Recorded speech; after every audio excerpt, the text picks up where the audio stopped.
नमस्कार मंडळी, मी सौ श्रेयसी कर्वे. जगद्वंद्य अवधूत दिगंबर भाग 2. आजच्या भागामध्ये दत्तात्रेय हा विष्णूच्या 24 अवतारांपैकी 6वा अवतार असल्याची माहिती आपण पाहूया. अत्री ऋषी आणि अनुसूयेचा पुत्र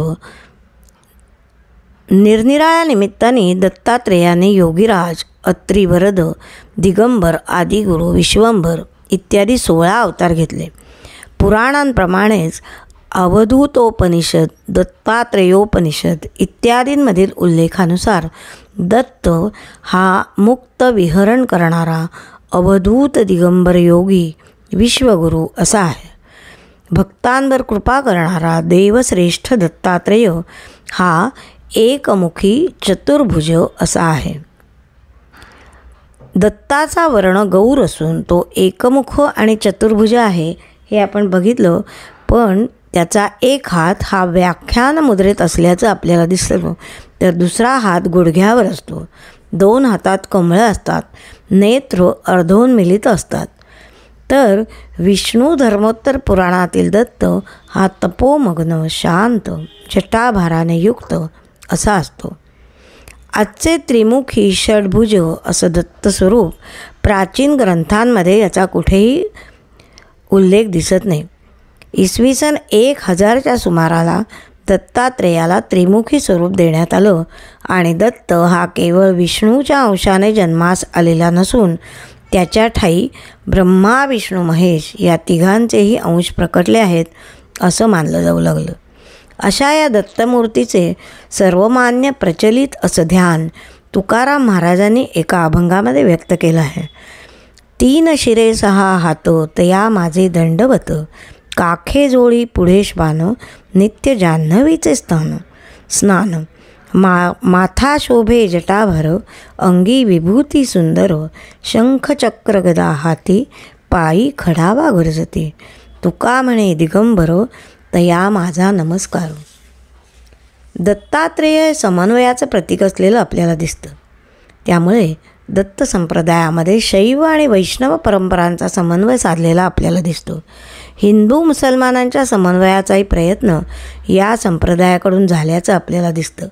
अगदी नृसिंह सरस्वतींच्या चरित्रातसुद्धा याचा आरंभ झाल्याचं आपल्याला दिसतं असं विद्वानांचं मत आहे.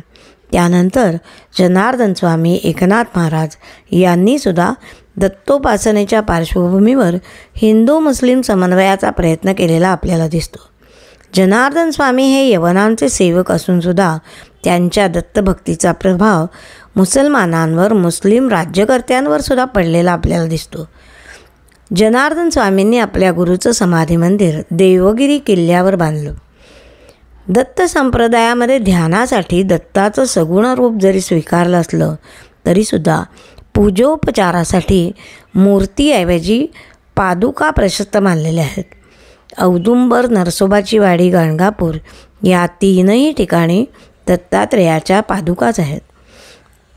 माहूर, पांचाळेश्वर, औदुंबर, नरसोबाची वाडी, गाणगापूर, लाड कारंज, गिरनार ही दत्त संप्रदायिकांची मुख्य क्षेत्र आहेत. दत्तात्रेयांचा वास औदुंबर वृक्षाच्या तळी असतो अशी समजूत असल्यामुळे दत्तोपासकांमध्ये औदुंबर हा अतिशय पवित्र मानला जातो. औदुंबराखाली अनुष्ठान करण्याचे किंवा गुरुचरित्राच्या पारायणाचे महत्त्व विशेष सांगतात. दत्त उपासकांनी दत्तगुरूंना त्यांची एकच प्रार्थना असते, मन लागो रे लागो रे, मन लागो रे लागो रे माझे गुरु भजनी. गुरु दत्ताच्या चरणी, दत्तनामाच्या कीर्तनी, गुरु भक्तीच्या पूजनी, मन लागो रे माझे गुरु भजनी. दत्तात्रेयांची उपासना दक्षिणेमध्ये, विशेषतः महाराष्ट्रामध्ये फार मोठ्या प्रमाणावर आजही चालू आहे. त्याच्या उपासनेचा स्वतंत्र संप्रदाय मराठी जनमनावर आजसुद्धा प्रभाव गाजवतो आहे. महानुभाव संप्रदाय, नाथ संप्रदाय, वारकरी संप्रदाय, समर्थ संप्रदाय या 4ही संप्रदायांच्यामध्ये त्याच्याविषयी उत्कट श्रद्धाभाव आहे. धर्म, जाती, संप्रदाय या सर्व भेदांना उल्लंघून समन्वयाचे आणि गुरुतत्वाचे प्रतीक बनलेलं असं हे दैवत आहे, श्रद्धास्थान आहे. म्हणूनच त्याचे उपासक नेहमीच म्हणत असतात, नकोत चिंता नको यातना, नको मनाला दुःख वेदना. दत्तगुरूंची एक प्रेरणा टाकील उद्धारुनी. आणि म्हणूनच रंगूया स्वामींच्या गायनी. अवधूत चिंतन श्री गुरुदेव दत्त. जय श्रीराम.